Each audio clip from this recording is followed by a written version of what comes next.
Israel आणि इराणमध्ये युद्धविराम झालाय। डोनाल्ड ट्रम्प यांनी असा दावा केलाय। इराणने अमेरिकन एअरबेसवर जोरदार हल्ले चढवले आणि त्यानंतर युद्धविराम झाल्याची माहिती ट्रम्प यांनी दिली। कतारची मध्यस्थी यामध्ये सुद्धा कामाला आलेली आहे असं समजतंय।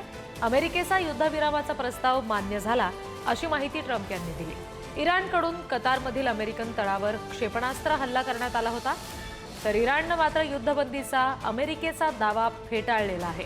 आमच्याकडून अद्याप कोणतीही युद्धविराम झाल्याबाबतची माहिती दिली जाणार नाही असं देखील त्यांनी म्हटलेलं आहे। इराणच्या परराष्ट्र मंत्र्यांनी तशी एक पोस्ट केलेली आहे। युद्धबंदीचा दावा अमेरिकेकडून केला जातोय, मात्र इराणनं तो दावा फेटाळून लावलेला आहे।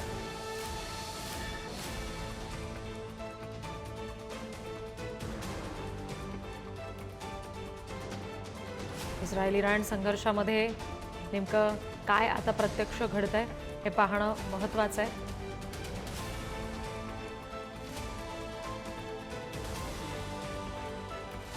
या सगळ्या संदर्भात सविस्तरपणे बोलण्यासाठी आमचे विशेष प्रतिनिधी अमेरिकेहून आपल्याशी जोडले गेलेले आहेत। अनिल टाकळकर सर सध्या आपल्याशी जोडले गेलेत। आणि सर, आत्ताच्या सध्याच्या परिस्थितीमध्ये ट्रम्प यांनी जो दावा केलेला आहे युद्धबंदीबाबतचा, तो इराणकडून मात्र फेटाळला जातोय। खरी परिस्थिती आता तिथे नेमकी काय आहे? वृद्धी खरी परिस्थिती समजणं अतिशय अवघड आहे, कारण की ट्रूथ सोशलवर ट्विट केलंय ट्रम्प यांनी 2 तासापूर्वी की इराण आणि इस्रायल या दोन्ही देशांनी सहमती दिलेली आहे शस्त्रसंधीला। पण आता तुमच्या माहितीप्रमाणे इराणनी त्याला नकार दिलेला आहे। जर हे असेल तर फार गंभीर गोष्ट आहे ती, कारण की युद्ध संपल्यात जमा आहे अशा स्वरूपाचे संकेत अमेरिकेमध्ये मिळत होते।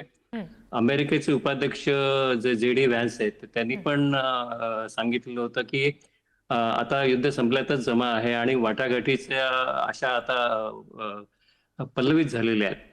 तर हे जे इराण जर या संबंधामध्ये माघार घेत असेल तर परिस्थिती अवघड आहे। पण मला असं वाटत नाही की इराण या सगळ्या परिस्थितीमध्ये माघार घेईल। कदाचित प्रेशर टॅक्टिक्सचाही भाग होऊ शकतो हा।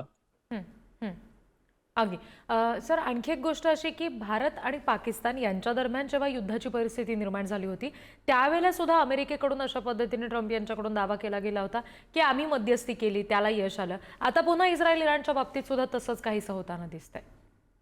नाही, मला असं वाटतं की ही परिस्थिती वेगळी आहे आणि याच्यामध्ये इराणने देखील संकेत दिलेले होते आणि इस्रायलने पण संकेत दिले होते की आम्हाला ते युद्ध थांबवायचं आहे। इस्रायलचे जे पंतप्रधान आहेत नेतान्याहू यांनी असं सांगितलेलं होतं की आमचे जे उद्दिष्ट होती ते आम्ही उद्दिष्टाच्या जवळपास आलेलो आहे आणि त्यांनी अरब मध्यस्थांमार्फत आता युद्धबंदी व्हायला हरकत नाही अशा स्वरूपाचे संकेत अमेरिकेला दिलेले होते। आणि इराणची पण परिस्थिती आता तशी राहिलेली नाहीये, कारण की इराण आर्थिक निर्बंधामुळे खूप जेरीस चाललेला आहे आणि या इस्रायल आणि अमेरिकेच्या हल्ल्यामध्ये इराणी लष्कराची मोठी हानी झालेली आहे आणि इराणकडे पर्याय देखील फार कमी शिल्लक आहेत। त्यामुळे मला असं वाटतं की इराण कदाचित या सगळ्या प्रस्तावाला मान्यता देईल। अजून थोडासा अवधी लागेल, परंतु इराण मला असं वाटतं की शस्त्रसंधीच्या बाजूने झुकेल असं माझं मत आहे। जी जी, अगदी सर, धन्यवाद ही सगळी सविस्तर माहिती आम्हाला दिली त्यासाठी। पुढारीचे विशेष प्रतिनिधी अमेरिकेहून आपल्याशी जोडले गेले होते। अनिल टाकळकर सरांशी आपण बोलत होतो।